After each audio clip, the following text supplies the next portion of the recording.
The Mitchell family stood frozen as every passenger on Flight 2187 stared at them. "Sir, I need all of you to exit the aircraft immediately," the captain announced over the PA system.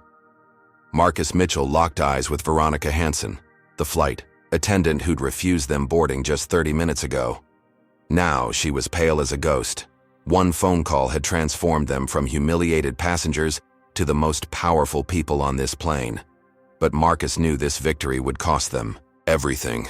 The real battle hadn't even begun. Would their stand against discrimination destroy the life they'd worked so hard to build? Before we dive into this story, let me know where you're watching from. If you believe in standing up for justice and equality, hit that like button and subscribe to stay updated on more powerful stories that need to be told. Your support helps share these important messages with the world. 3 months earlier, the Mitchell family bustled around their suburban home in a frenzy of excitement.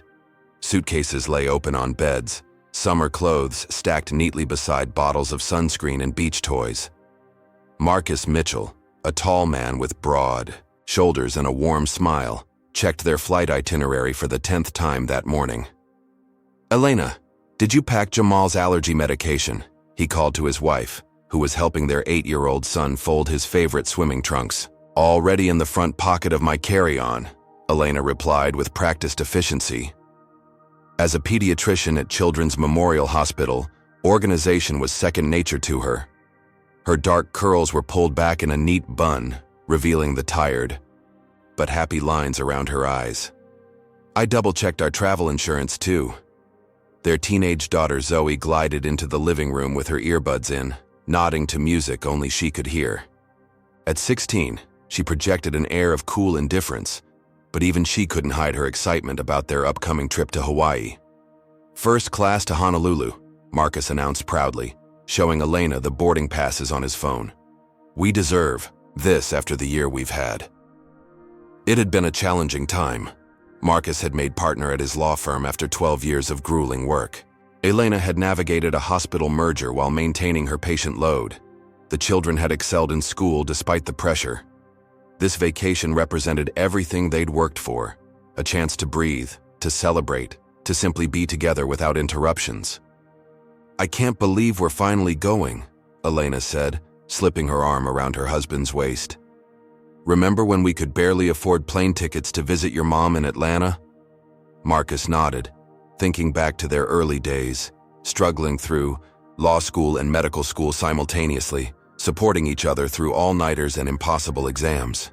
They'd promised each other then that someday they would take their family somewhere spectacular. "We've earned this," he whispered, kissing the top of her head. The drive to O'Hare International Airport was filled with Jamal's excited chatter about volcanoes and sea turtles. Even Zoe joined in, sharing facts about Hawaiian culture she'd researched for a school project. The first hint that something was wrong came at the TSA security checkpoint.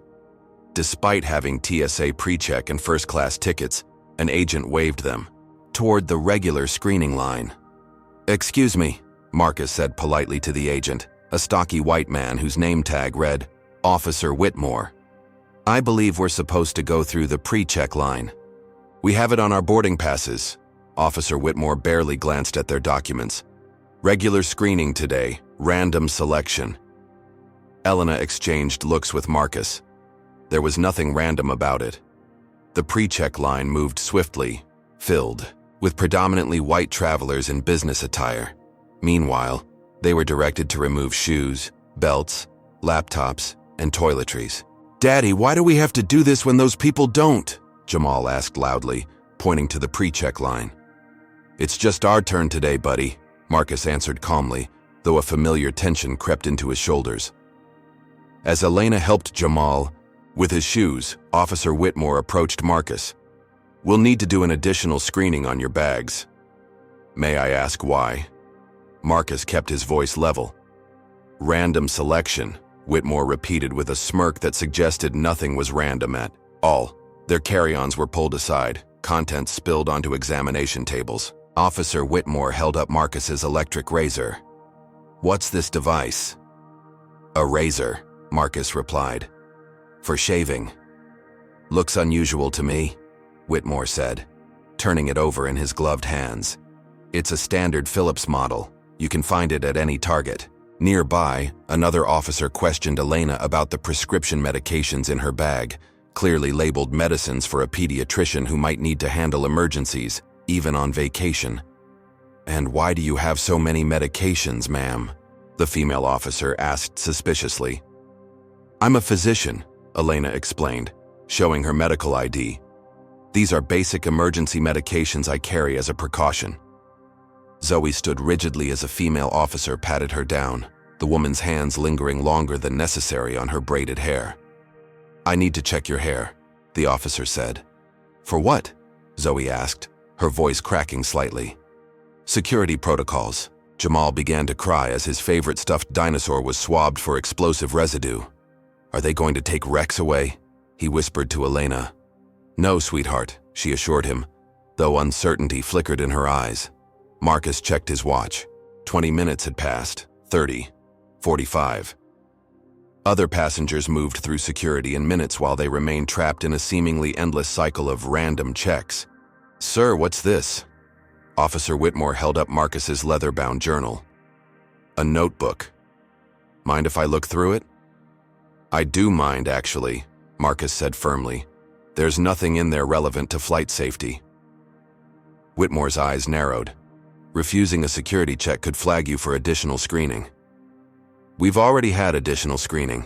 We have a flight to catch." "You'll catch it when we're satisfied with our security protocols," Whitmore replied. "People like you need to understand that safety comes first." The phrase "people like you" hung in the air, its meaning unmistakable. "What exactly do you mean by that, officer?" Marcus asked quietly. Before Whitmore could answer, his supervisor approached, assessing the situation. "Everything okay here?"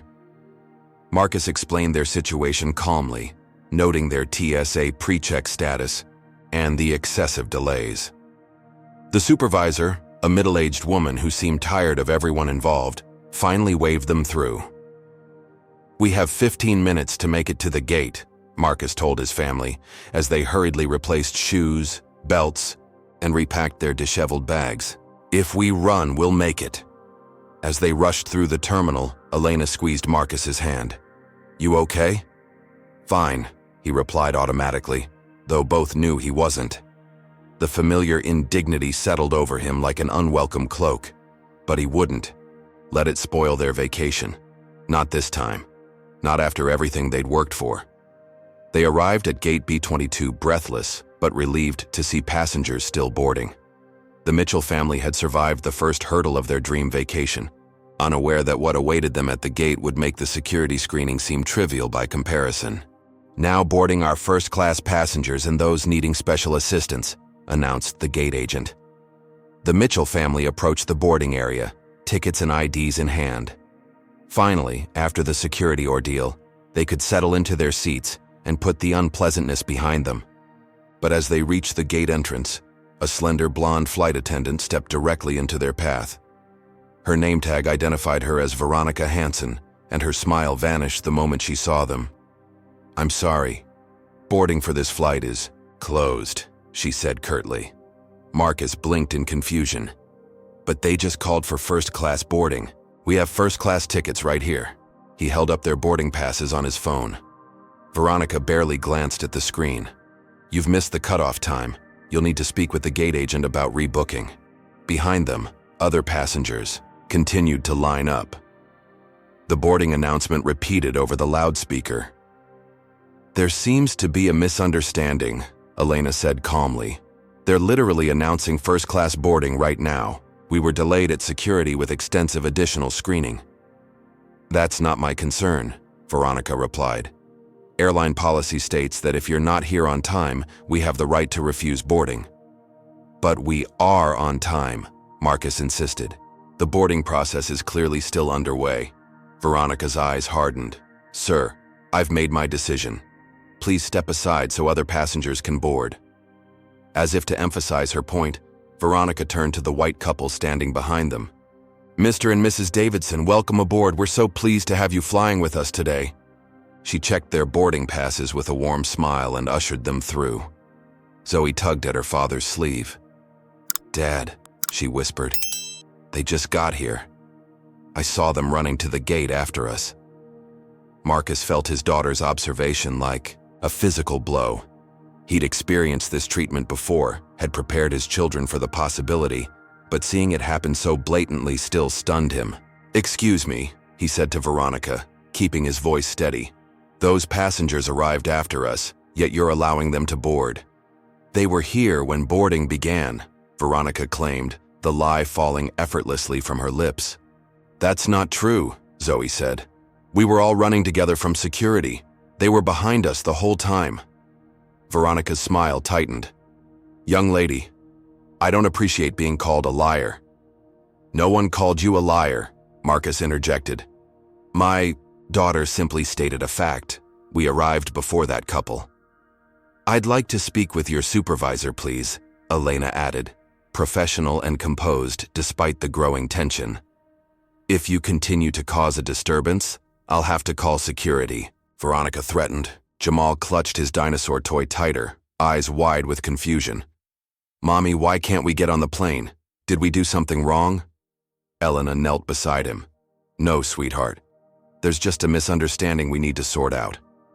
More passengers filtered past them, predominantly white, all receiving Veronica's welcoming smile. Each person who boarded while the Mitchells remained stranded was another silent confirmation of what was really happening. Have you ever experienced unfair treatment when others seem to get special privileges? Comment number 1. If you've ever witnessed discrimination in travel or public spaces, if you believe everyone deserves equal treatment regardless of race, hit that like button and subscribe to see more stories that expose these everyday injustices. How would you react if you were in the Mitchell family's position? Would you walk away or stand your ground? Marcus maintained his composure, years of legal training helping him navigate this familiar battlefield. "I'm not causing a disturbance. I'm requesting to speak with a supervisor about inconsistent application of your boarding policies." "What's the real reason you won't let us board?" Elena asked directly. "Because from where we're standing, every passenger who looks like us is getting special treatment while everyone else boards without issue." Veronica's face flushed. "I don't appreciate what you're implying." "I'm not implying anything," Elena replied. "I'm stating what we're observing, different rules for different passengers." A small crowd had gathered, some filming discreetly with their phones. Veronica noticed and straightened her uniform, suddenly aware of the optics. "Fine, I'll call my supervisor," she said tersely, reaching for her radio. "But you're still not boarding this flight." As they waited, Marcus checked the time. The flight wasn't scheduled to depart for another 25 minutes. There was absolutely no legitimate reason to deny them boarding. "Dad," Zoe whispered, "this is because we're black, isn't it?" Marcus looked into his daughter's eyes, seeing the familiar mixture of hurt and understanding that no parent ever wants their child to experience.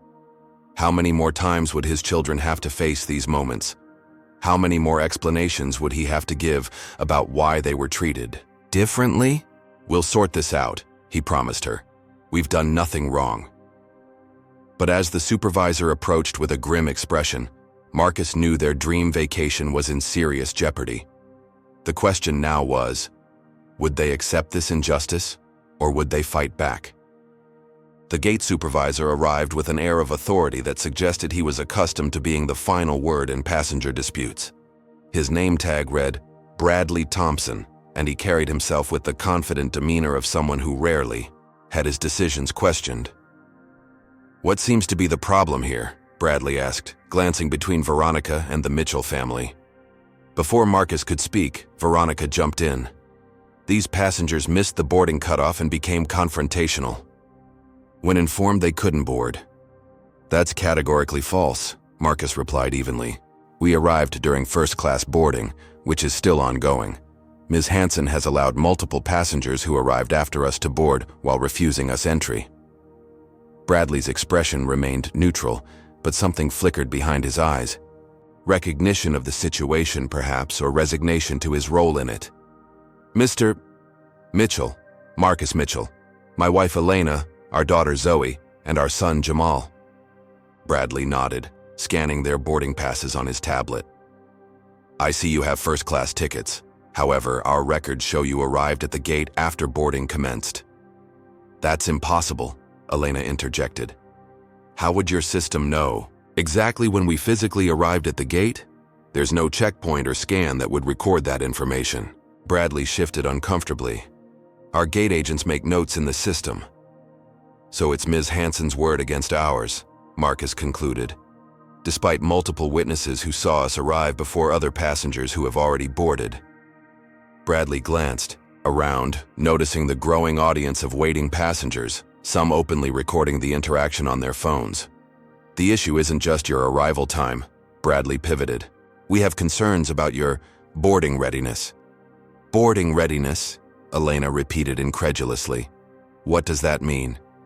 It appears you were flagged for additional security screening, Bradley said, reading from his tablet. That suggests potential concerns that might require further evaluation before boarding. Marcus took a deep breath, maintaining his professional demeanor despite the mounting frustration. We were subjected to random additional screening that delayed our arrival at the gate. That screening is complete and TSA cleared us to fly. There are no legitimate security concerns. Nevertheless, Bradley continued, airline policy gives us discretion regarding boarding decisions. Perhaps you'd be more comfortable on another flight? I can rebook you on tomorrow morning's departure at no additional charge. Elena stepped forward. Mr. Thompson, let me be absolutely clear. We were delayed because we were racially profiled at security. Now we're being denied boarding, while white passengers who arrived after us are welcomed aboard. This is textbook discrimination. Bradley's professional facade cracked slightly. Ma'am, I'd be careful about making such accusations without evidence. We have evidence, Zoe said, holding up her phone. I started recording at security when they made me take out my braids. And I recorded people arriving at the gate after us who are already on the plane. Bradley's expression hardened. Recording security procedures is prohibited. Recording discrimination isn't, Marcus countered. Now, are you going to allow us to board our flight, for which we have valid tickets and assigned seats? Or are you going to continue this discriminatory treatment in front of all these witnesses? Several onlookers murmured in support. A middle-aged white woman stepped forward. I was behind them at security, she volunteered. They were singled out for additional screening that seemed excessive. And they definitely arrived at the gate before I did, yet I was allowed to board without question. Bradley looked increasingly uncomfortable. Look, Mr. Mitchell, I'm just trying to follow company protocol and ensure a smooth boarding process for everyone. By enforcing different standards based on race, Marcus challenged. That's a serious allegation, Bradley warned. One that could result in you being flagged as a difficult passenger in our system. Is that a threat? Marcus asked quietly. It's a reminder that airline personnel have significant discretion regarding who flies. Marcus straightened his shoulders. For years, he'd built his legal career on remaining calm in tense situations, finding the pressure points that would resolve conflicts in his client's favor. Bradley Thompson was not the first person to underestimate him based on prejudice, and he wouldn't be the last. Mr. Thompson, I believe I've been more than patient. My family and I have valid tickets for this flight. We've passed security. There is no legitimate reason to deny us boarding, yet you continue to do so while allowing other passengers to board. Since you've mentioned company protocol, I'd like you to specifically cite which policy allows you to deny boarding to passengers with valid tickets who arrive during the boarding process. Bradley hesitated. It's a discretionary policy. Discretionary policies cannot be applied in a discriminatory manner. That violates federal law. Are you an attorney, Mr. Mitchell? Bradley asked with a slight sneer. Yes, I am. Corporate law primarily, but civil rights issues have a way of finding me regardless of my specialty. Marcus removed his phone from his pocket. Now, if you'll excuse me, I need to make a call. Bradley's expression faltered. Who are you calling? Someone who might help you understand the seriousness of this situation. Marcus stepped aside, scrolling through his contacts. You have about 5 minutes to reconsider your position while I make this call. After that, things will move beyond your control. Elena stood protectively beside Jamal, who was becoming increasingly distressed by the confrontation. Zoe continued, Recording. Her young face set with determination. Bradley looked between Marcus and Veronica, uncertainty creeping into his expression. Ms. Hansen, please continue boarding the remaining passengers while I consult with operations. As Bradley stepped away to make his own call, Veronica resumed welcoming other passengers aboard, pointedly ignoring the Mitchell family. Who are you calling? Elena asked Marcus quietly. Jordan, he replied simply. Elena's eyes widened in recognition. Jordan Washington had been Marcus's law school classmate and friend for nearly 20 years. More importantly, he now sat on the board of directors for this very airline. As Marcus dialed, he wondered if this was the right move. Using personal connections felt like admitting the system was too broken to work properly without intervention. But as he watched yet another family board without issue, he knew this wasn't about pride. This was about his family's dignity and their right to be treated with basic human respect. The question remained, would one phone call be enough to overcome the entrenched discrimination they faced, or would it only escalate a situation already spinning beyond their control? Marcus stepped away from the gate area, phone pressed to his ear as it rang. Each tone seemed to stretch longer than the last as passengers continued streaming past him onto the plane. Elena kept Jamal and Zoe close, their vacation excitement now thoroughly overshadowed by tension. Marcus Mitchell, boomed a familiar voice on the line. It's been too long. How's that corner office treating you? Despite everything, Marcus smiled. Jordan Washington had been his rock through the darkest days of law school when racist professors and classmates had tried to drive him out. Jordan, I hate to call like this, but I'm in a situation. Jordan's tone immediately shifted. What's happening? Marcus explained concisely. The security screening, Veronica Hansen's boarding denial, Bradley Thompson's thinly veiled threats. He kept his voice low and steady, aware of curious onlookers. You're on Flight 2187 to Honolulu? With Elena and the kids? Jordan confirmed. That's right. First class. We're standing at the gate watching other passengers board while being told we can't. A heavy sigh came through the phone. This isn't the first complaint we've had about that route. Give me 2 minutes. As Marcus waited, memories flooded back of his and Jordan's law school days. The time a professor had accused Marcus of plagiarism because his paper was too well written. Jordan had stood beside him during the academic review, presenting evidence of the professor's pattern of targeting black students. The night they'd been denied entry to a study group before finals, only to form their own group that outperformed everyone else. They'd promised each other then that if either ever gained a position of influence, they would use it to correct injustices others faced. Now Jordan sat on the airline's board of directors, having specialized in transportation law after graduation. It wasn't a call Marcus had ever wanted to make, but here they were. His phone buzzed with an incoming message from Jordan. Accessing flight manifest now. Stay on the line. Across the gate area, Bradley returned from his own call, looking distinctly uncomfortable. He conferred briefly with Veronica, whose expression shifted from smug certainty to confusion. Mr. Mitchell, Bradley called, gesturing him over. Perhaps we can resolve this misunderstanding. Marcus held up one finger, signaling Bradley to wait. On the phone, Jordan's voice returned. Marcus, I'm looking at the boarding record. There's a pattern here. 6 other passengers, all minorities, have been flagged for additional verification. Today. Normal flag rate should be 1 or 2 max. This is the 3rd flight this month with this pattern on Hansen's crew. What can we do? Marcus asked quietly.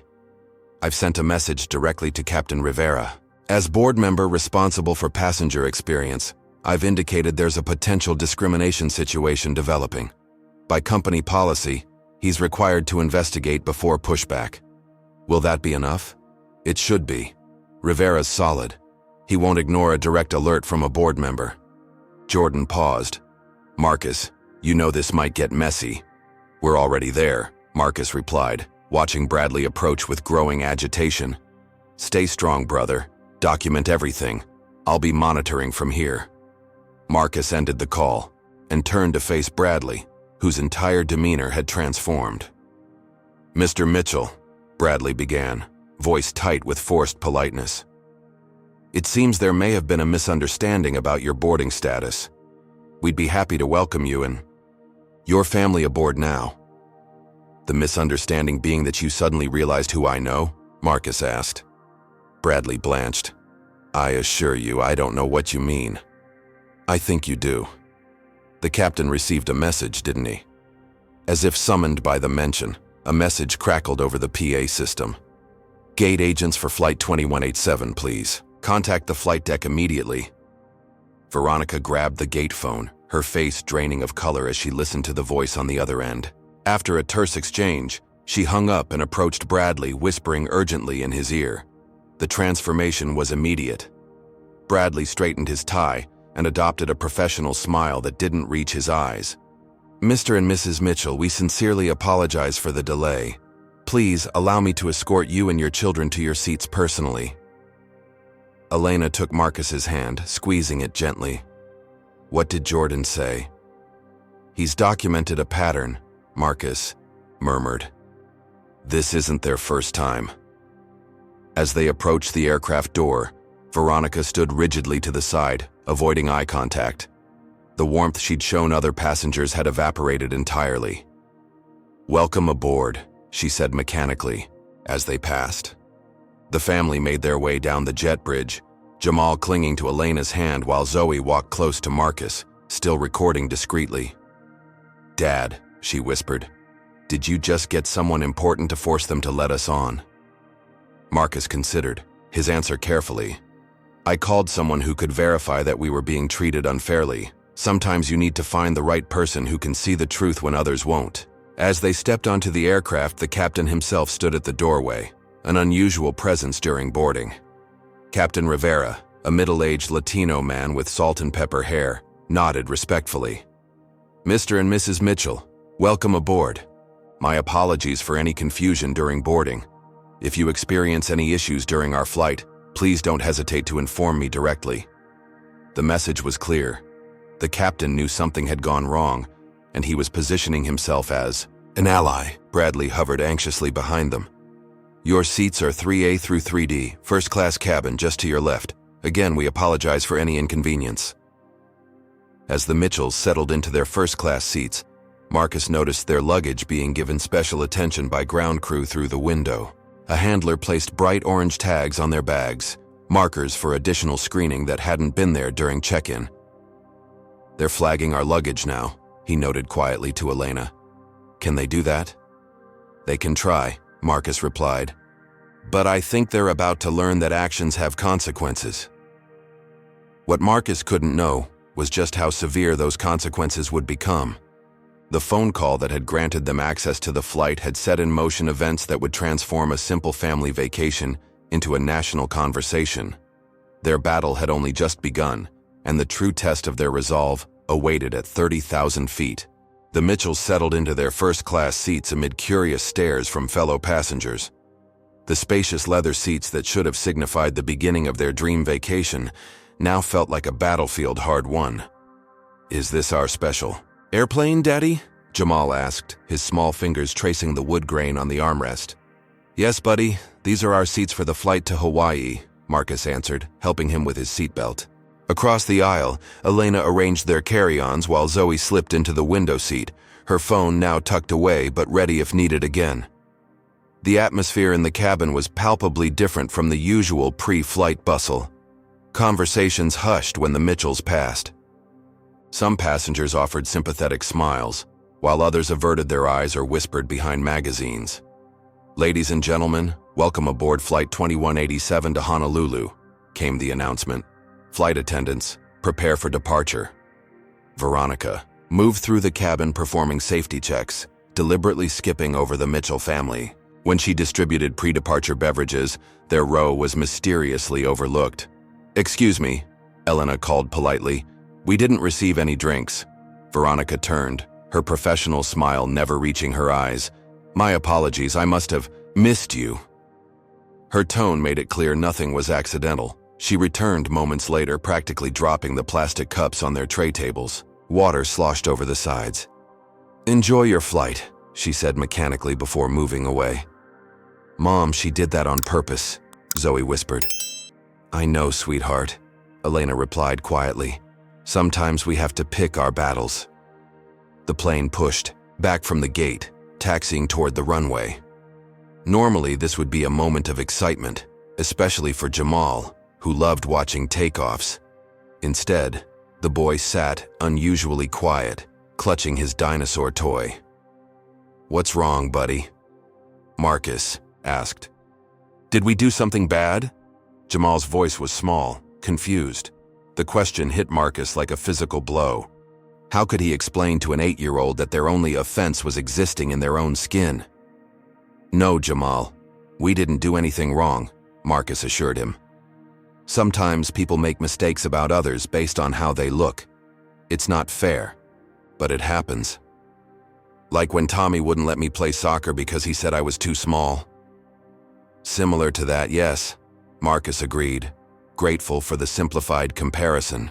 The safety demonstration began, with Veronica deliberately positioning herself to address only the passengers across the aisle.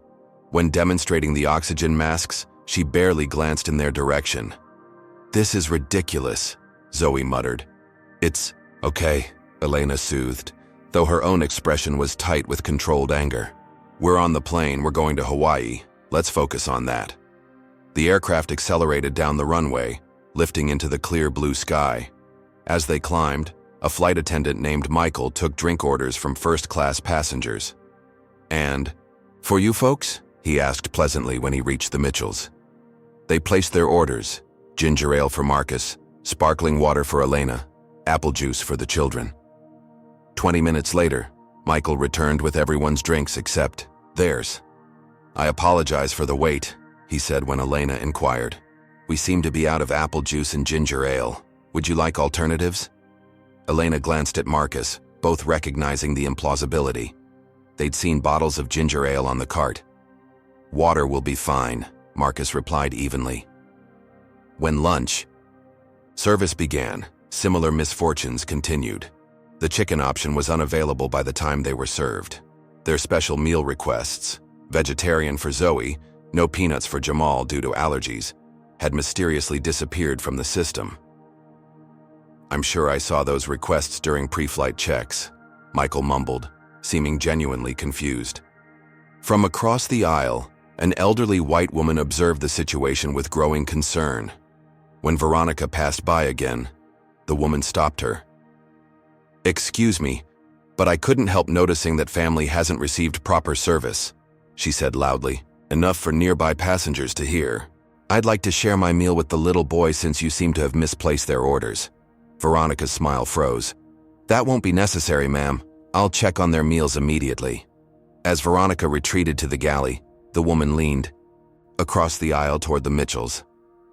"I'm Patricia," she introduced herself. "Retired teacher. I've seen this behavior before and it's unacceptable." "Thank you," Elena replied sincerely. "I'm Elena. This is my husband Marcus, and our children Zoe and Jamal. Pleasure to meet you all. Don't let them get away with it," Patricia advised. "Document everything." 2 rows behind them, another black passenger caught Marcus's eye and gave a subtle nod of solidarity. The silent communication spoke volumes, recognition of a shared experience, an acknowledgement of the invisible tax. They paid simply to exist in spaces others took for granted. Have you ever witnessed someone being treated differently in a service situation? Comment number 1 if you've seen or experienced discrimination in customer service. If you believe everyone deserves equal treatment regardless of race, hit that like button and subscribe to see more stories of people standing up against injustice. What would you do if you saw a family being mistreated on your flight? Would you speak up like Patricia or stay silent? Halfway through the flight, Marcus visited the lavatory. When he returned, he noticed his carry-on had been moved and partially unzipped. "Did anyone touch my bag?" he asked Elena. "Veronica came by to check overhead bins for safety," Elena explained, making air quotes. "She said it was protocol." Marcus carefully inspected his bag. His laptop and tablet appeared untouched, but his personal journal had clearly been moved from its usual pocket. "They're looking for anything they can use against us," he realized. A soft ping indicated an incoming message on his phone. It was Jordan. Checked luggage database. Your bags marked for security inspection at destination. Overrode flag. Keep documenting everything. Marcus showed the message to Elena, whose expression darkened. They're really going this far? She whispered. Over what? Us wanting to board a flight we paid for? It's not about the boarding anymore, Marcus replied. It's about power. They're angry we challenged their authority. Jamal had finally fallen asleep. Rex the dinosaur clutched to his chest. Zoe sat with headphones on, trying to distract herself with a movie, but clearly struggling to focus. As the flight continued over the Pacific, Marcus noticed Veronica in the galley, speaking intently into the aircraft phone while repeatedly glancing in their direction. Minutes later, a chime sounded, and Captain Rivera summoned her to the cockpit. When Veronica emerged, her expression had changed from smug to apprehensive. She avoided the Mitchell family entirely for the next hour, delegating their row to Michael. Is everything all right with your flight? Michael asked quietly when he brought them fresh drinks, including the previously unavailable ginger ale and apple juice. There have been some concerning incidents, Marcus replied carefully, but we appreciate your professional service. Michael hesitated, then lowered his voice further. For what it's worth, not all crew members support how this situation is being handled. Some of us have seen this pattern before. Before Marcus could respond, the cabin speaker crackled with an announcement that sent a chill through the first-class cabin. Ladies and gentlemen, this is Veronica, your lead flight attendant. We've been made aware of disruptive passengers aboard our flight today. For everyone's safety and comfort, please refrain from engaging with these individuals. Rest assured, we have protocols in place to handle such situations. No names were mentioned, but every eye in the cabin turned toward the Mitchell family. The implication was unmistakable. They were being publicly labeled as troublemakers. That's defamation, Marcus stated calmly, loud enough for nearby passengers to hear. No one in my family has been disruptive in any way. The line had been crossed. Whatever restraint Veronica had been showing evaporated with that announcement. The battle lines were drawn, and the Mitchells' hard-won seats on Flight 2187 had become the front line in a conflict that was rapidly escalating beyond their control. Little did they know that the true confrontation was yet to come, one that would transform their family vacation into national headlines and forever change how an entire airline operated. 2 hours into the flight, the tension in the cabin had become a tangible presence. Jamal had woken from his nap, sensing the unease around him. Zoe had abandoned any pretense of watching her movie, instead, keeping a watchful eye on the crew's movements. Elena maintained her composure, though the strain showed in the tightness around her eyes. Marcus mentally cataloged every interaction, his legal mind documenting the escalating pattern of discrimination. When Veronica's announcement about disruptive passengers faded from the speakers, Marcus made a decision. He couldn't let this slander stand unchallenged. I need to address this, he told Elena quietly. Be careful, she warned. That's exactly what they want. A reaction they can use against us. Marcus nodded, unbuckling his seatbelt. I'll stay calm, but this has gone too far. He made his way to the galley where Veronica was arranging a beverage cart. Her body language instantly stiffened when she noticed his approach. Ms. Hansen, Marcus began in a measured tone. I'd like to speak with you about the announcement you just made. Veronica's eyes darted around, clearly uncomfortable being approached directly. Sir, I need to prepare for service. If you have concerns, please return to your seat and press the call button. This will only take a moment, Marcus continued. Your announcement implied that my family is being disruptive. That is categorically false, and publicly labeling us as such is defamatory. I'd appreciate a correction announcement. Veronica's professional veneer cracked. Are you threatening me? Marcus blinked, genuinely confused by the escalation. Not at all. I'm simply requesting that you not make false statements about my family over the PA system. I need you to step back immediately, Veronica said loudly, her voice carrying through the cabin. I don't feel safe. Several passengers turned to watch the interaction. Marcus remained perfectly still, hands visible, at his sides, voice calm. "I haven't moved toward you, raised my voice, or made any threatening gestures," he stated. "I'm simply requesting professional service and accurate communications." "Michael, call the cockpit," Veronica ordered her colleague. "Tell them we have an unruly passenger." Michael hesitated, clearly uncomfortable with the characterization. "Veronica, he's just talking to you." "Do it now," she snapped. A middle-aged man in plain clothes approached from further back in the cabin. "Is there a problem here?" he asked, subtly displaying a badge. "Air Marshal Peters," Veronica said with visible relief. "This passenger is intimidating me and refusing to return to his seat." Marshal Peters assessed the situation, his experienced eyes noting Marcus's calm demeanor and non-threatening posture. "Sir, can you explain what's happening here?" he asked Marcus.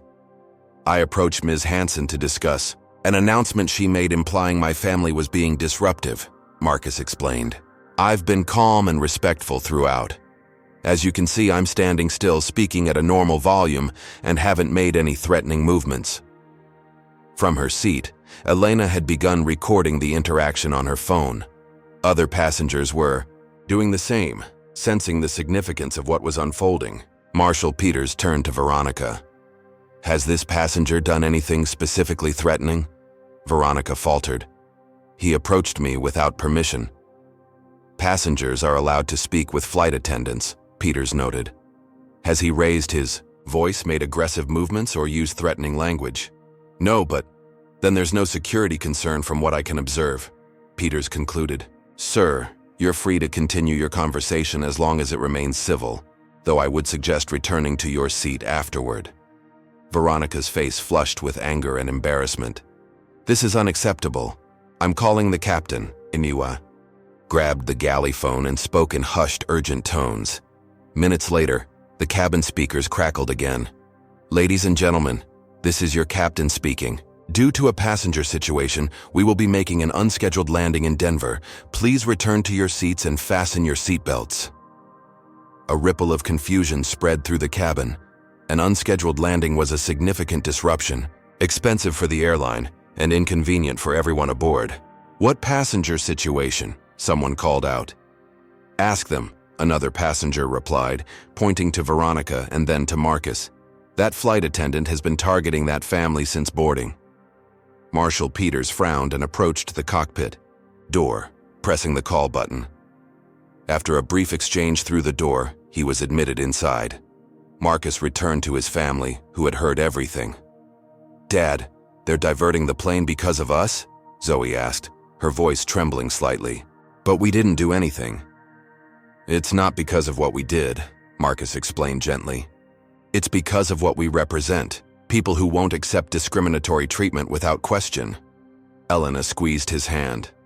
The air marshal seemed reasonable. "He is," Marcus agreed. "Which is why I need to show him something." "When?"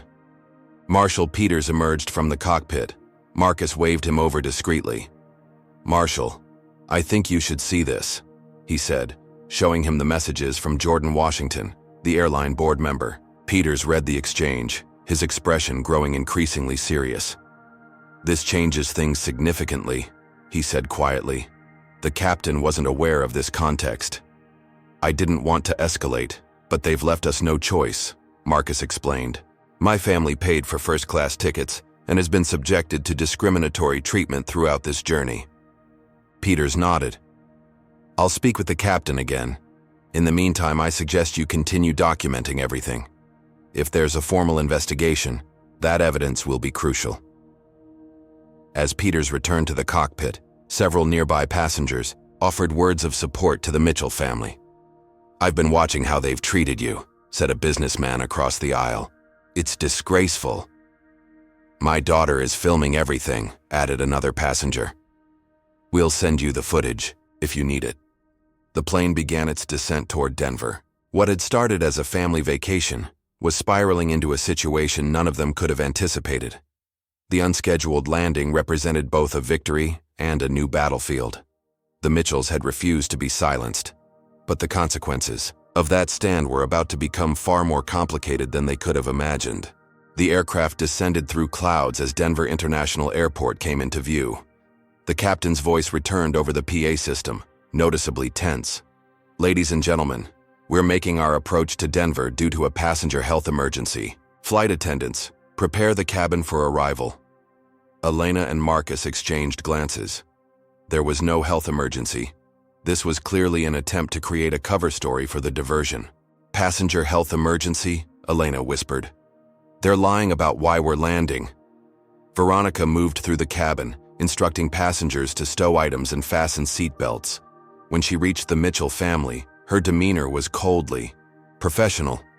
"Upon landing, we'll need your family to deplane first," she stated. "There will be personnel waiting to assist you."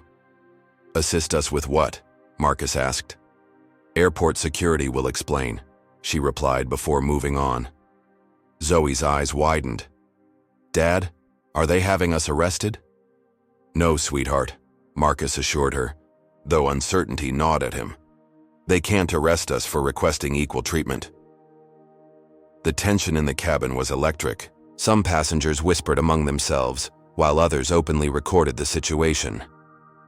The Mitchell family had become the focal point of a drama playing out at 30,000 feet.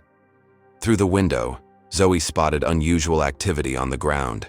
"There are police cars waiting on the tarmac," she reported, voice trembling. The aircraft touched down smoothly despite the circumstances. As they taxied to a remote stand rather than a regular gate, Marshal Peters emerged from the cockpit. His expression was professionally neutral, but his eyes conveyed concern. "Mr. Mitchell," he said quietly, "I want you to know the captain was informed about your connection to the board member. The decision to divert was made before that information reached him. I've advised against any security involvement, but airport protocol for diversions requires security presence."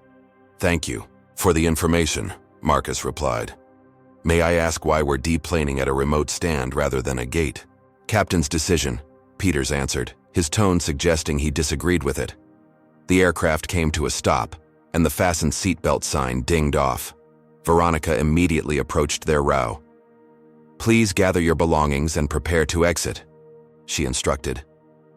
"We have connecting passengers," the captain announced. "Denver-based crew will assist with rebooking. We apologize for any inconvenience." Marcus helped Jamal collect his toys while Elena gathered their carry-ons. Zoe kept her phone out, still recording. "Put that away," Veronica snapped at her. "I have the right to record," Zoe replied, her young voice steady despite her obvious fear. "Not on this aircraft, you don't." Marshal Peters intervened. "Actually, there's no federal prohibition against filming on an aircraft unless it interferes with crew duties. She can continue recording." Veronica's lips thinned to a tight line as she retreated to open the aircraft door. Outside, stairs were positioned rather than a jet bridge, and several uniformed officers waited on the tarmac. "This is like we're criminals," Jamal whispered, clutching his dinosaur tighter. "We've done nothing wrong," Elena reminded him, and indirectly everyone listening. "Hold your head high." As the door opened, cool Denver air rushed into the cabin. Veronica gestured for the Mitchells to proceed. With dignity intact, they walked toward the exit. Suddenly, a commotion erupted several rows back. An elderly passenger had collapsed in the aisle, clutching his chest. "Medical emergency," someone shouted. Elena immediately switched into physician mode. "I'm a doctor," she announced, moving toward the man. Veronica stepped into her path. "We have procedures for medical situations." "I'm a board-certified physician," Elena stated firmly. "Please move aside." Other passengers voiced support. "Let the doctor through." Reluctantly, Veronica stepped aside. Elena knelt beside the man, checking his pulse and breathing. "Sir, can you hear me? I'm Dr. Mitchell, a physician. Can you tell me what you're feeling?" The man, pale and sweating, described chest pain and shortness of breath. Elena conducted a quick assessment. "Possible cardiac event," she informed a flight attendant. "We need emergency medical services immediately. Do you have an AED aboard?" Michael rushed to retrieve the automated external defibrillator, while Elena continued monitoring the passenger. Marcus kept Jamal and Zoe nearby, aware that the waiting security officers were observing everything through the open door. "Can you confirm you're a licensed physician?" Veronica demanded. "For God's sake, let her work," Patricia, the retired teacher, exclaimed. "She's trying to save his life." Emergency medical technicians boarded minutes later. Elena briefed them professionally, transferring care to the paramedics. "Thank you, doctor," the lead EMT said respectfully. As the medical team tended to the passenger, a Denver airport official boarded. "I need the Mitchell family to come with me," he announced. "May I ask why?" Marcus inquired. "Security protocols for diverted flights," came the vague reply. "What about the actual medical emergency?" Elena challenged, gesturing toward the passenger, now being prepared for transport. "Other personnel will handle that situation." The contradiction was glaring. The flight had supposedly been diverted for a medical emergency, yet airport security seemed exclusively focused on removing the Mitchell family. As they deplaned, Zoe continued recording. The contrast was stark. A genuine medical emergency was occurring, yet 4 security officers were dedicated to escorting a family of 4 across the tarmac. "Where are you taking us?" Marcus asked the lead officer. "Airport security office for questioning." "Questioning about what, specifically?" "Interfering with flight crew duties." Marcus maintained his composure. "We have not interfered with any flight crew duties. We've been seated throughout the flight except when I spoke briefly with a flight attendant, which is permitted." The officer remained stone-faced. "We're following protocol based on the captain's report. Inside the terminal, they were led through service corridors rather than public areas, eventually arriving at a small room with a table and chairs. Please wait here," the officer instructed. "We need to interview each of you separately."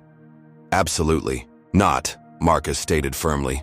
"My children are minors and will not be separated from their parents. My wife and I will remain together with our children during any questioning." "That's not standard procedure," the officer replied.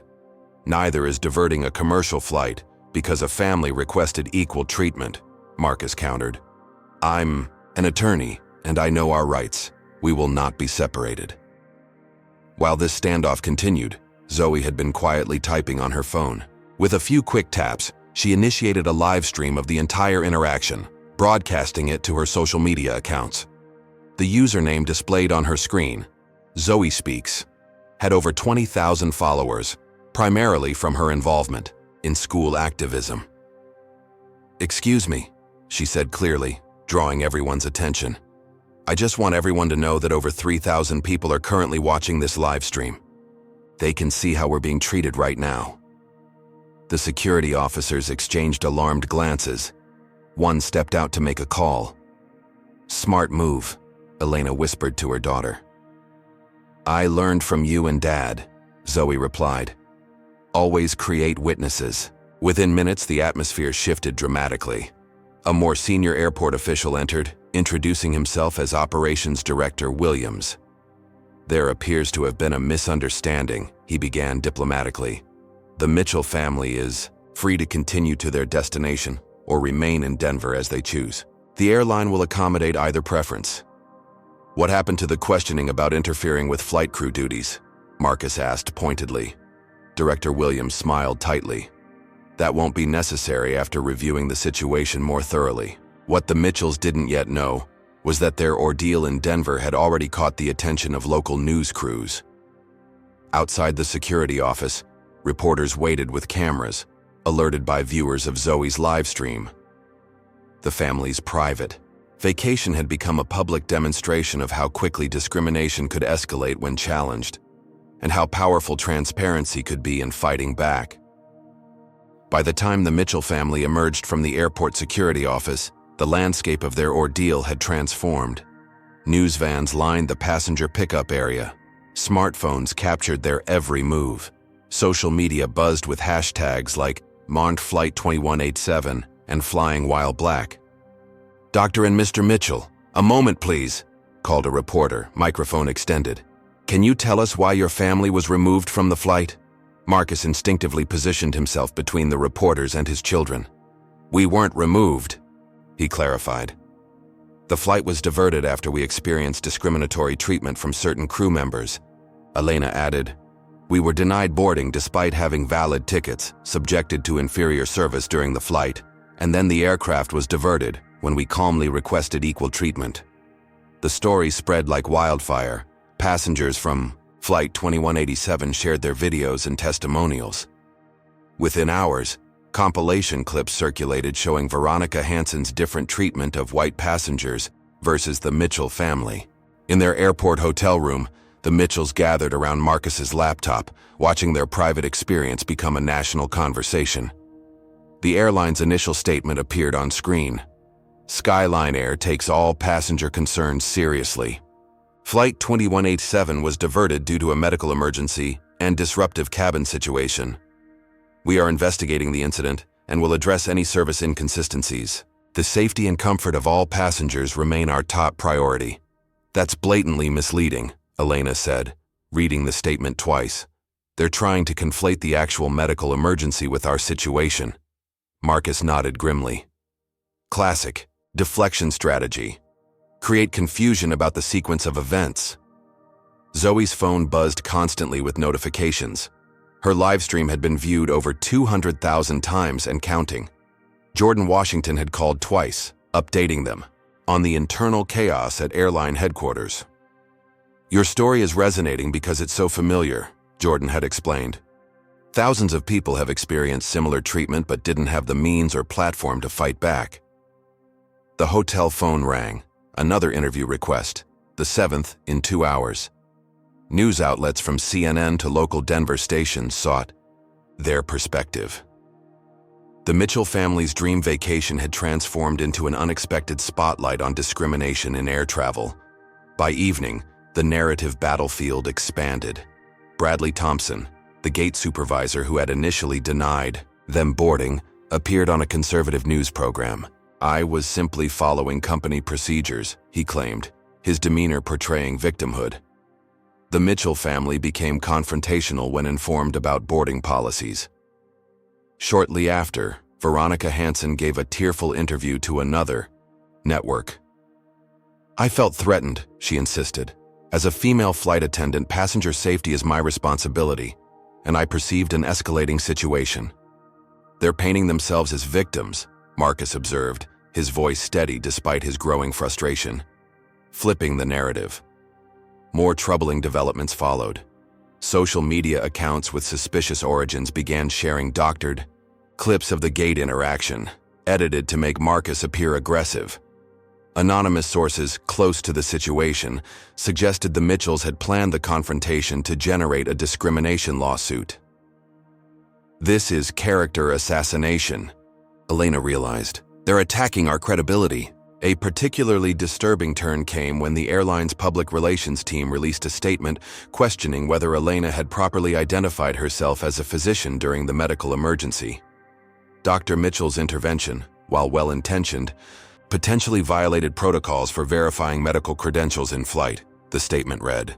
They're going after my medical license, Elena whispered, the color draining from her face, over helping a passenger having a cardiac event. Have you ever seen how quickly misinformation can spread when powerful institutions feel threatened? Comment number 1 if you've witnessed a corporation try to control a narrative after being caught in wrongdoing. If you believe in standing up for truth even when powerful forces work to distort it, hit that like button and subscribe to see more stories about everyday people fighting back against injustice. What would you do if your professional reputation was being attacked for simply doing the right thing? The children were not spared from the fallout. Classmates sent Zoe screenshots of racist comments appearing under her live stream.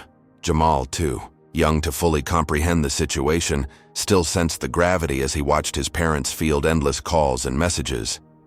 Are we still going to Hawaii? He asked in a small voice that night.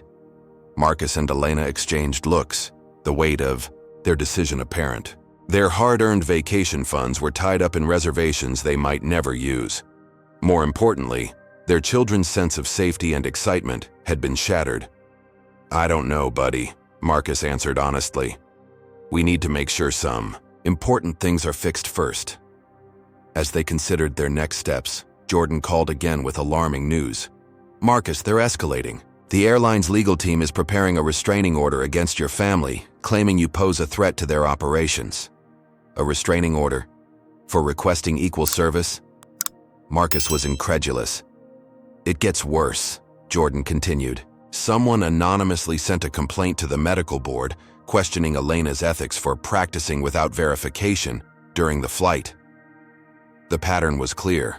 The airline was using its considerable resources to silence and discredit them. What had begun as discrimination by individual employees had evolved into an institutional response aimed at protecting the company regardless of the truth. Later that night, Marcus received a call from his law firm's managing partner. "Marcus, we need to talk," began Richard Goldstein, his voice uncharacteristically hesitant. "The firm has been contacted by Skyline Air's legal department. They're a potential major client." The implication hung in the air. Marcus's own firm was being pressured to rein him in. "I understand, Richard," Marcus replied. "This puts you in a difficult position." "To be clear, we support you personally," Richard assured him, "but the firm needs to remain neutral on this matter." After the call, Marcus sat silently by the hotel window, watching planes take off and land in the distance. The machinery of power was aligning against them. The airline, media outlets, even potential pressure on his professional livelihood. "Maybe we should just accept whatever settlement they offer," Elena suggested quietly, the strain of the day evident in her voice. "For the kids' sake." Before Marcus could respond, his phone lit up with an incoming call from an unfamiliar Denver number. Hesitantly, he answered. "Mr. Mitchell, my name is Gabriela Rodriguez. I was a flight attendant for Skyline Air until last year. I saw what happened to your family on the news. You're not the first, and what they're doing to you now, they did it to me too."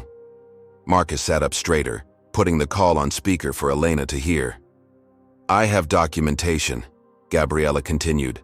"Internal emails about profiling certain passengers, training materials that never made it into the official manuals. And I'm not the only former employee willing to speak up." As Gabriela spoke, another email arrived. A message from a civil rights organization offering legal support, then another from a passenger rights group, and another from a journalist specializing in corporate accountability. Marcus looked at Elena, a new resolve forming between them. The forces aligned against them were powerful, but they weren't facing them alone anymore. What had begun as a family standing up for their dignity was evolving into something much larger. A chance to challenge systemic discrimination that affected countless travelers who lacked the platform to fight back. Their dream vacation was on hold, but a more significant journey had just begun. The morning after their Denver diversion, Marcus's phone rang at precisely 7:30 a.m. The caller ID displayed his law firm's main number, unusual for a Saturday. "Marcus Mitchell," he answered, stepping onto the hotel room balcony to avoid waking his family. "Marcus, it's Richard again. I'm calling to give you a heads up." His managing partner's voice carried a note of warning. "Skyline Air filed for an emergency temporary restraining order against your family this morning. Their legal team worked through the night." Marcus gripped the balcony railing. "On what grounds?"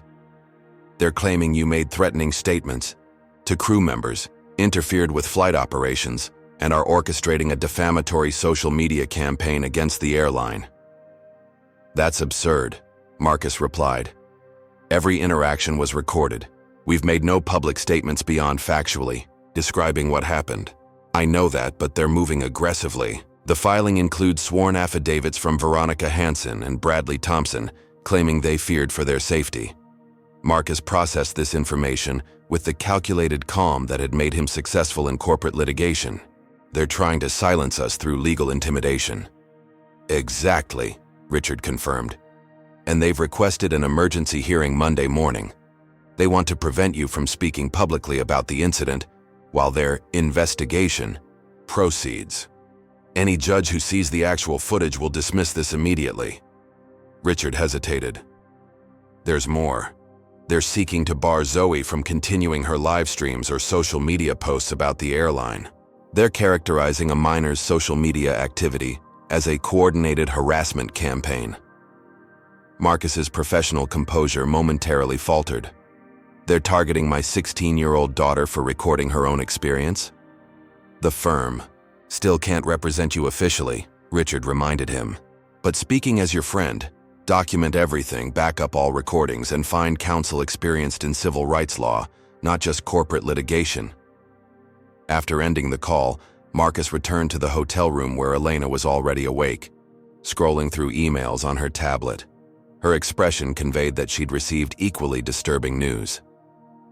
"The hospital administration wants to meet when we return," she said without preamble. "Someone filed a complaint questioning my professional judgment during the in-flight medical emergency." Marcus sat beside her. "Richard just called. Skyline Air filed for a restraining order against all of us, including Zoe specifically." Elena's normally composed features tightened. "How did we become the villains for requesting equal treatment?" "Because we challenged people who aren't accustomed to being challenged," Marcus answered. "And now, they're using every institutional advantage to reframe the narrative." Throughout the morning, the coordinated attack continued. Marcus's law firm received a formal letter requesting that he be required to recuse himself from all client matters involving transportation companies due to a demonstrated bias. Elena discovered that her upcoming presentation at a medical conference had been rescheduled without explanation. Most disturbing was the notification from Zoe's school principal.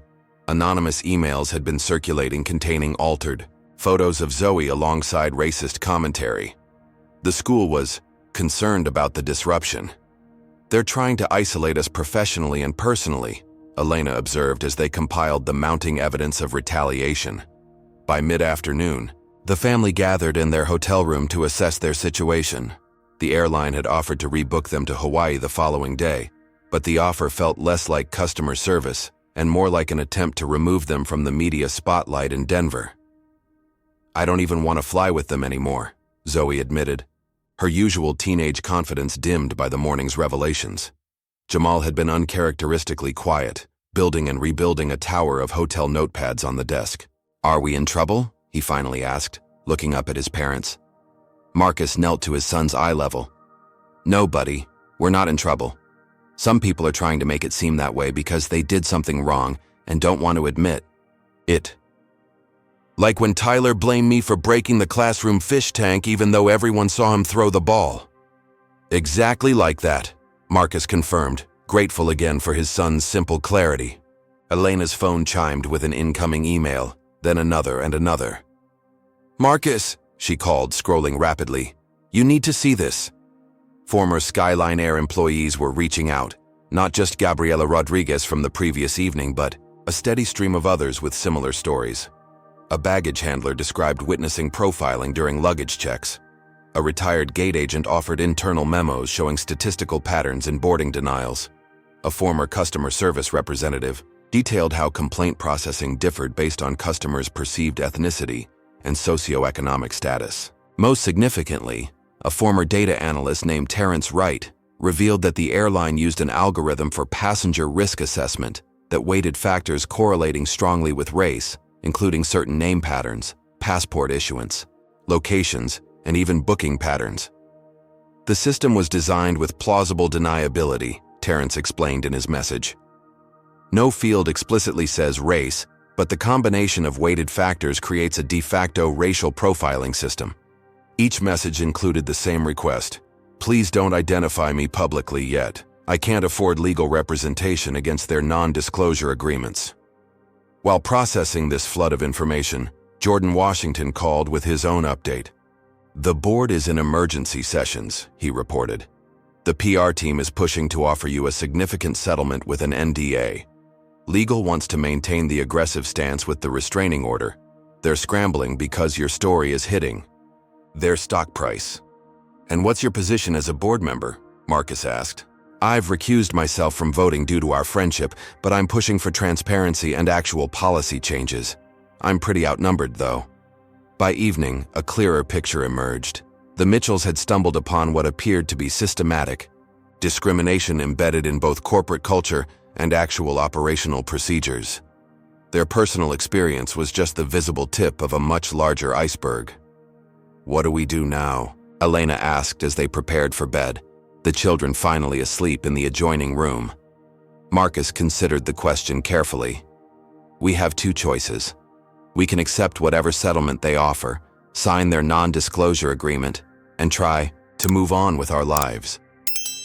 Or we use our unique position and resources to fight for everyone who's experienced this treatment without the ability to fight back. Elena took his hand. Is that even a question? No, Marcus agreed. But I needed to hear you say it. That night, while his family slept, Marcus began drafting the framework for what would become a watershed class action lawsuit. Not just against individual actors like Veronica Hansen or Bradley Thompson, but against the systemic procedures that enabled and encouraged their behavior.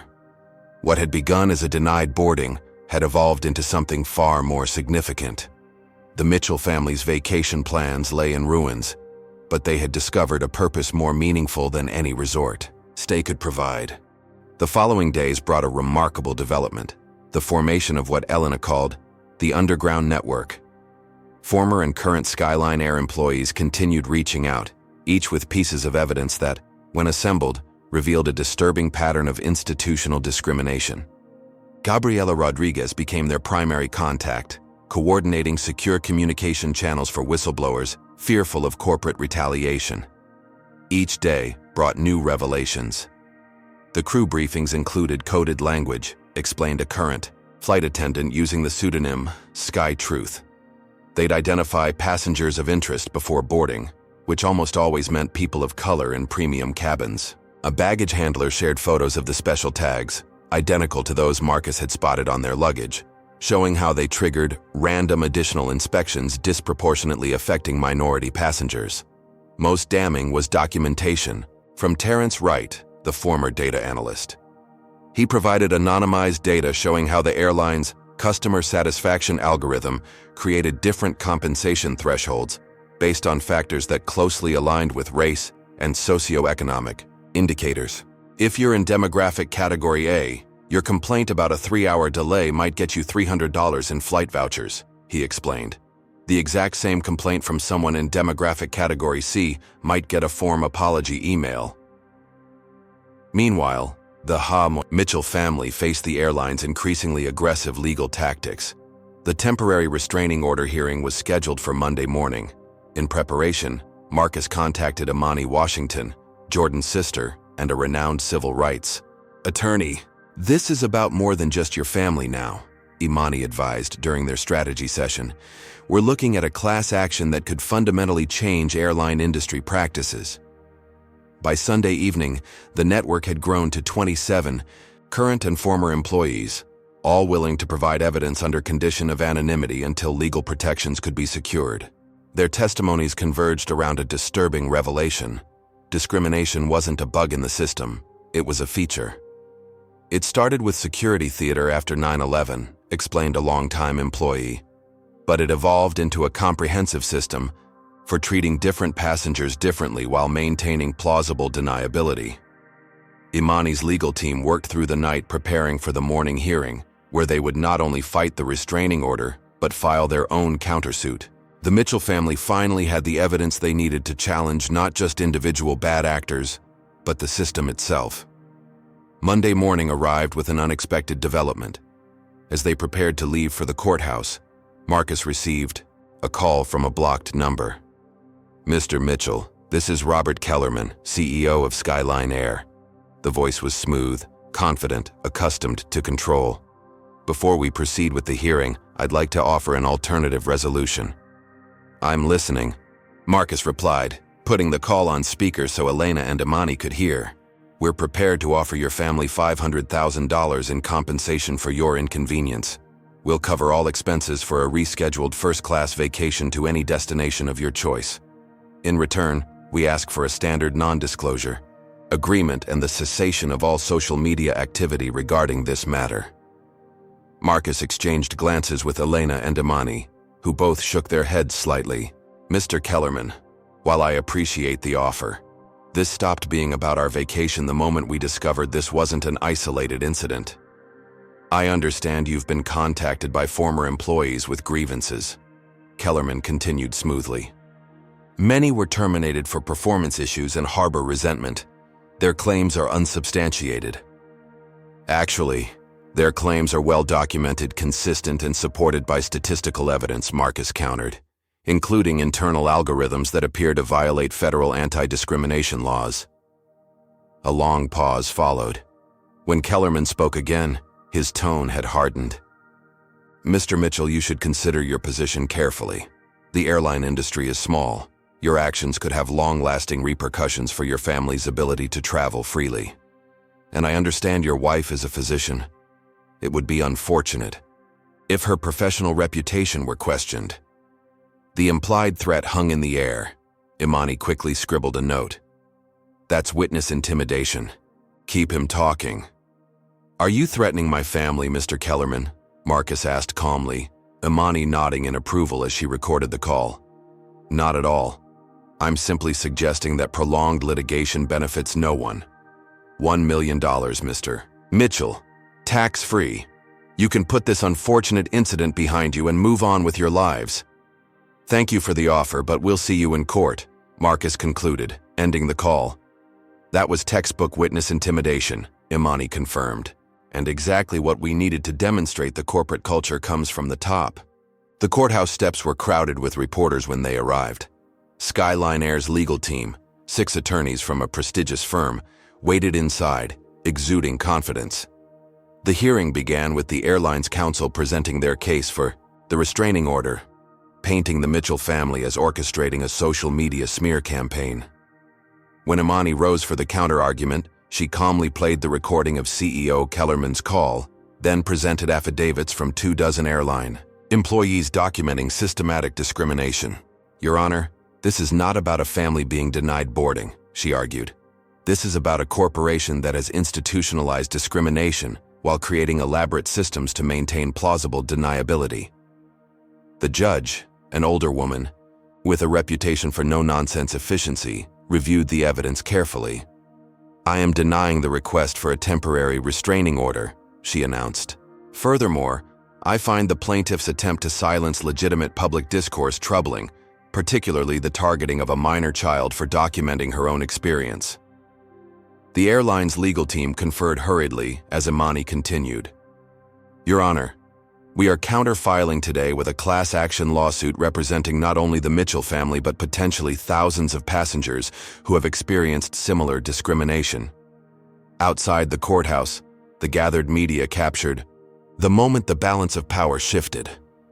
Marcus and Elena stood on the steps beside Imani, who announced the class action filing. Today marks the beginning of a process to hold accountable not just individual employees who discriminate, but the systems designed to enable that discrimination while shielding corporations from responsibility, Imani declared. Within hours, the case had transformed. What began as Skyline Air attempting to silence the Mitchell family had become Mitchell v. Skyline Air, a landmark class action lawsuit with potential industry-wide implications. By evening, the airline's stock had dropped 12%. Financial analysts issued concerned reports about potential liability, extending into the hundreds of millions.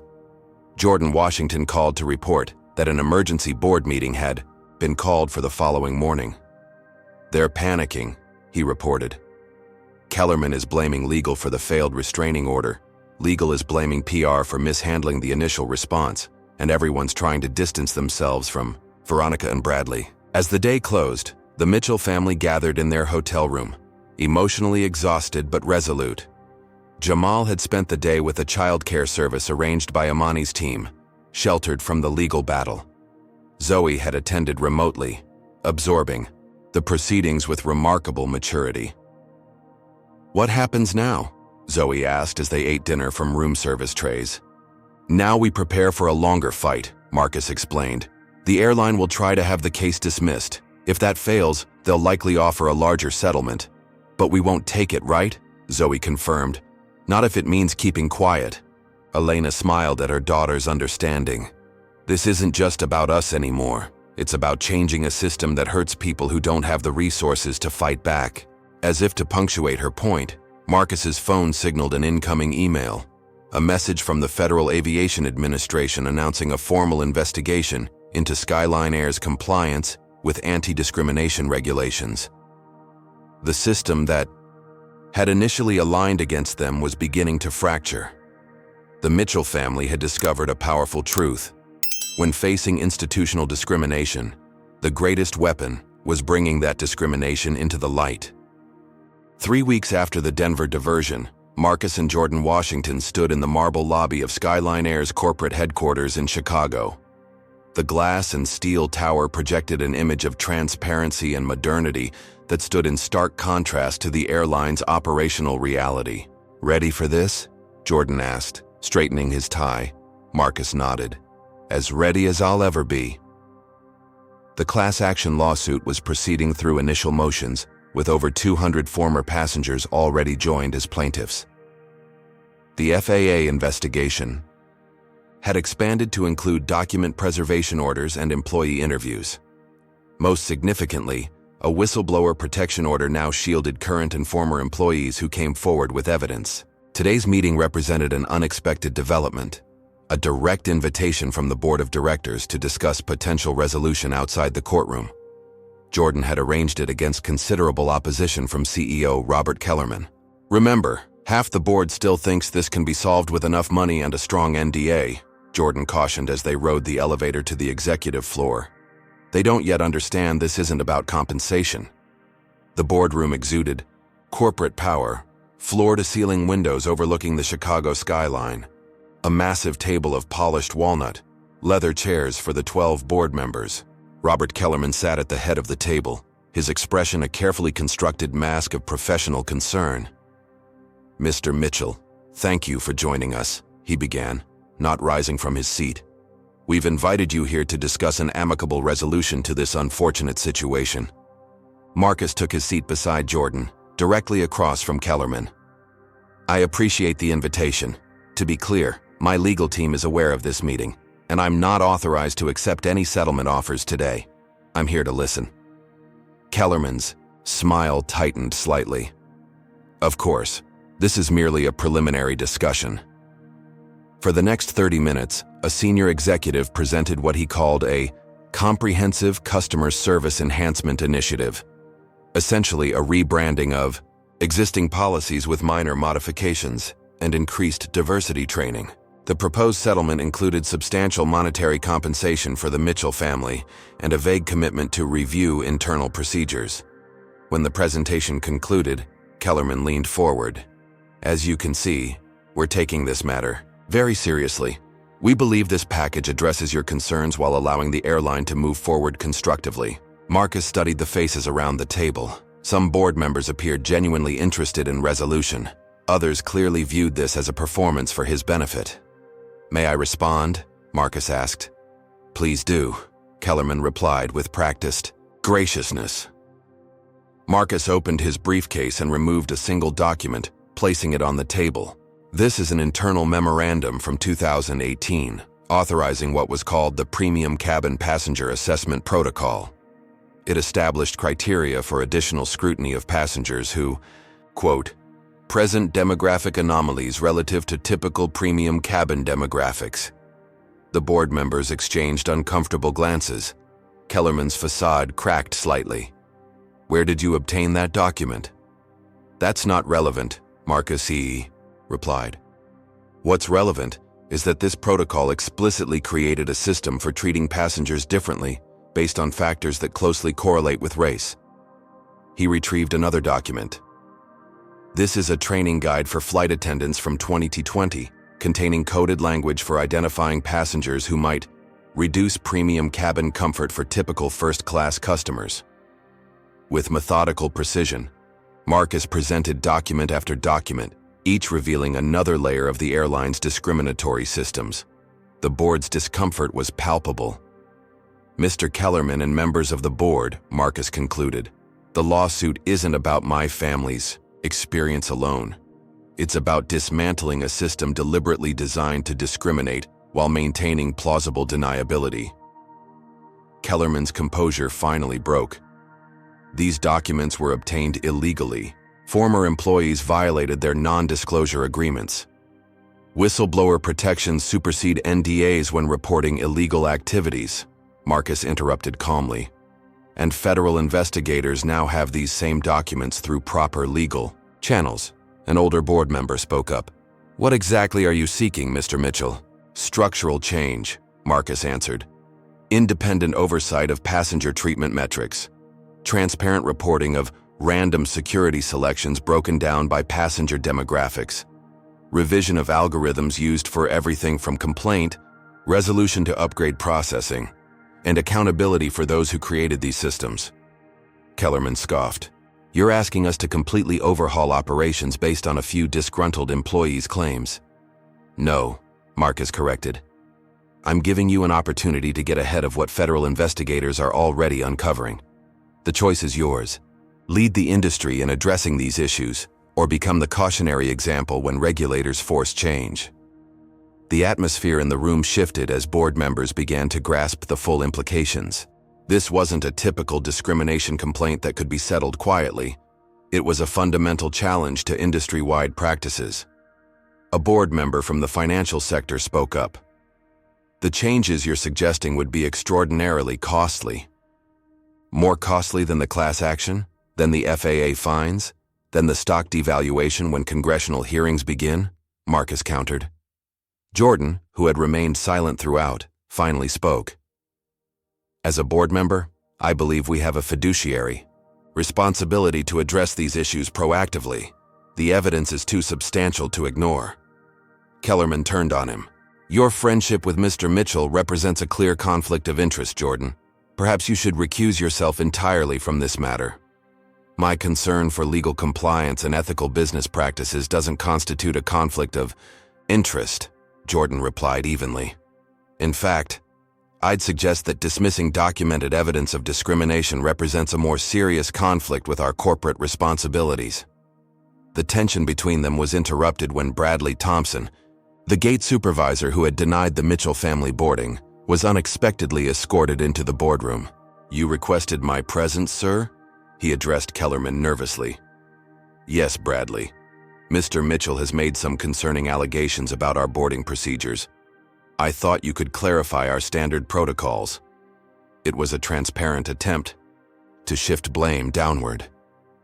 Marcus watched as Bradley realized he was being positioned as the scapegoat. "Mr. Thompson," Marcus said gently, "were you following established company procedures when you denied my family boarding?" Bradley looked between Kellerman and Marcus, visibly uncomfortable. I was following the guidance I received during training." "And did that guidance include treating certain passengers differently based on their appearance?" Bradley's professional demeanor crumbled. "We were taught to use discretion with passengers who didn't fit the premium profile. There were coded terms, implied expectations, nothing explicitly written down, but the message was clear." Kellerman interjected sharply. "That's absolutely false. We have never instructed employees to discriminate." Bradley straightened his shoulders, a man who suddenly realized he had nothing left to lose. "With respect, sir, that's not true. Veronica Hansen received commendations 3 quarters in a row for maintaining premium cabin demographic harmony. We all knew what that meant." For several seconds, silence filled the boardroom.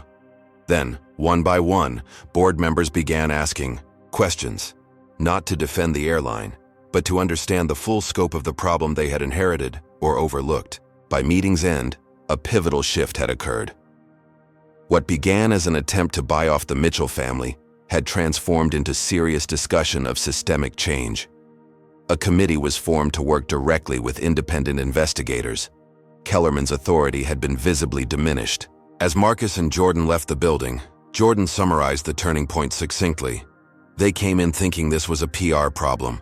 They left realizing it's an existential one. The corporate fortress had been breached not by force, but by truth."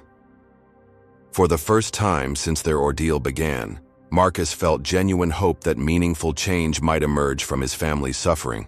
6 months after Flight 2187's fateful diversion, Marcus Mitchell stood at a polished wooden podium in a congressional hearing room. Camera flashes punctuated the solemn atmosphere as he prepared to testify before the House Transportation Committee's Special Investigation into Discriminatory Practices in the Airline Industry.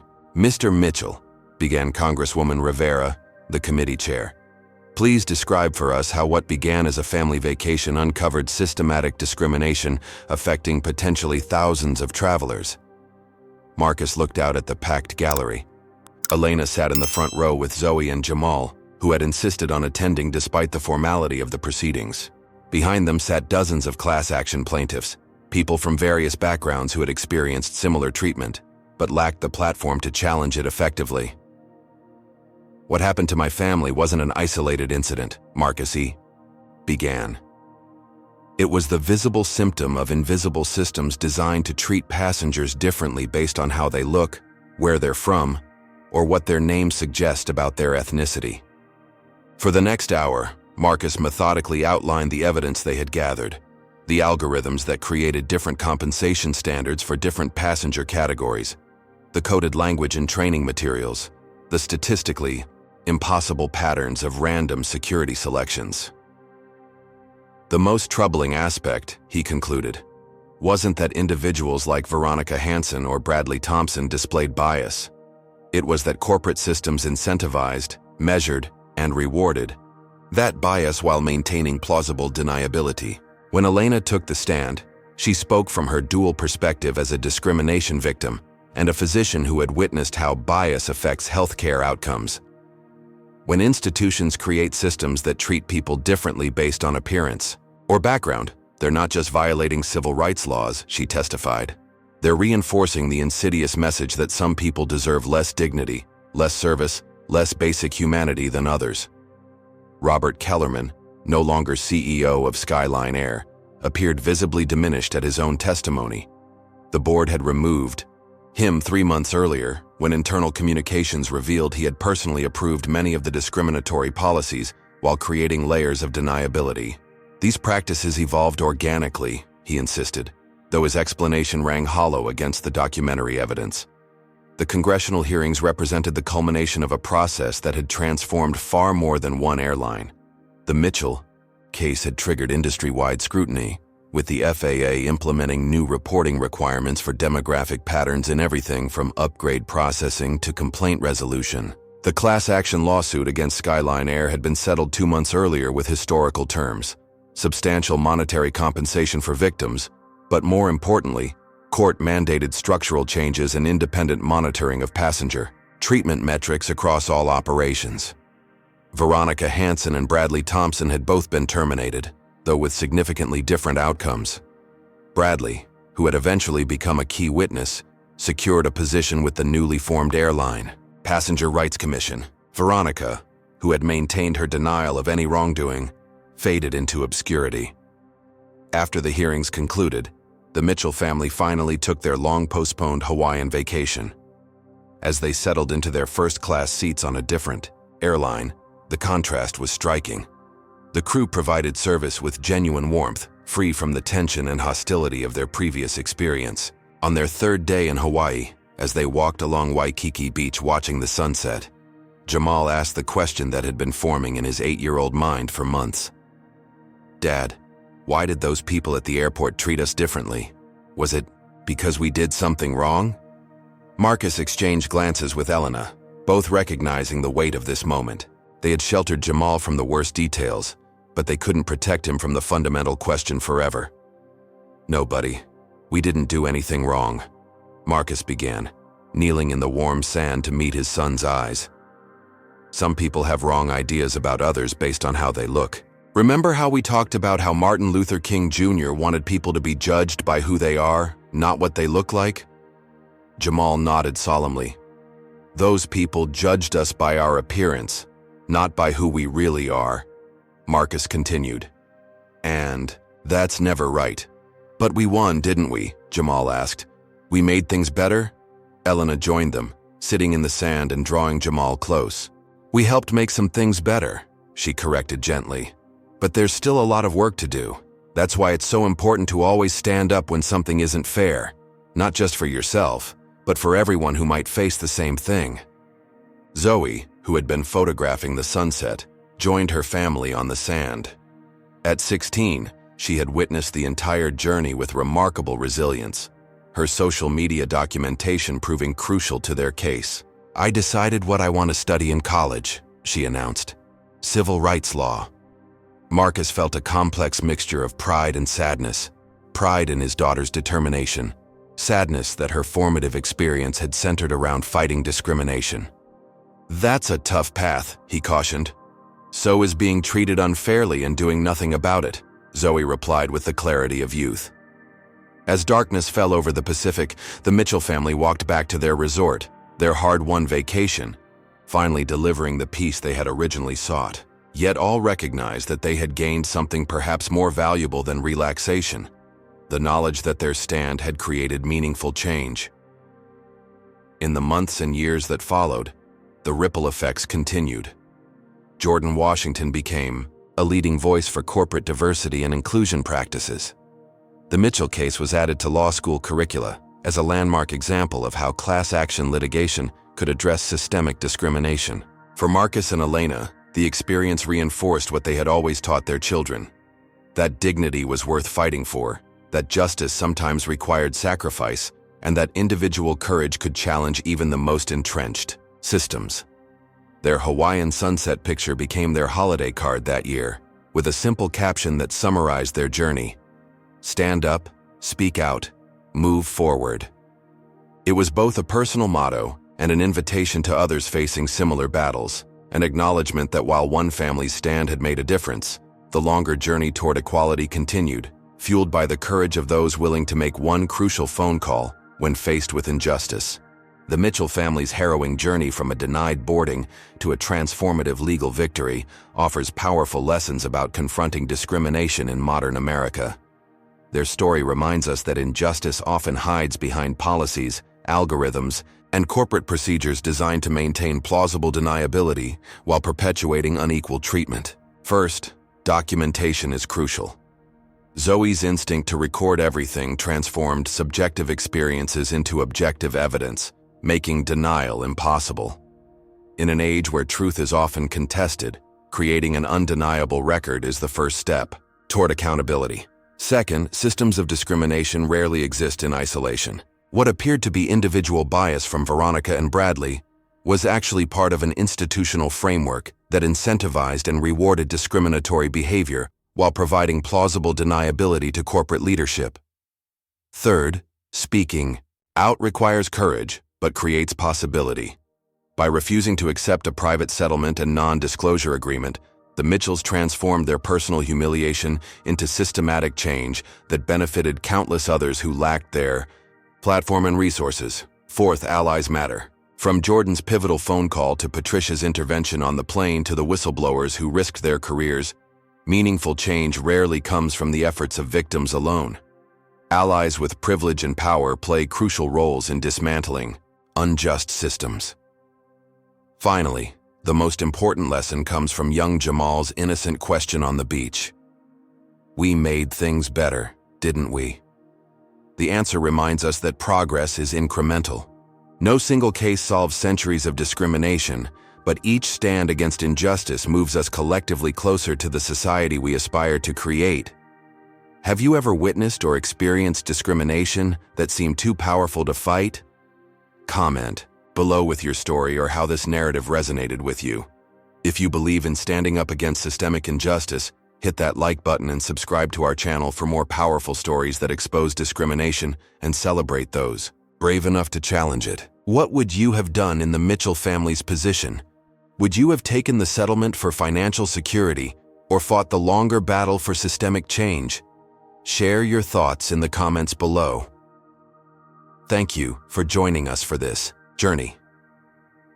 Remember that your voice matters, your experiences are valid, and sometimes one phone call can begin a transformation that affects thousands. Until next time, stand up, speak out, and move forward.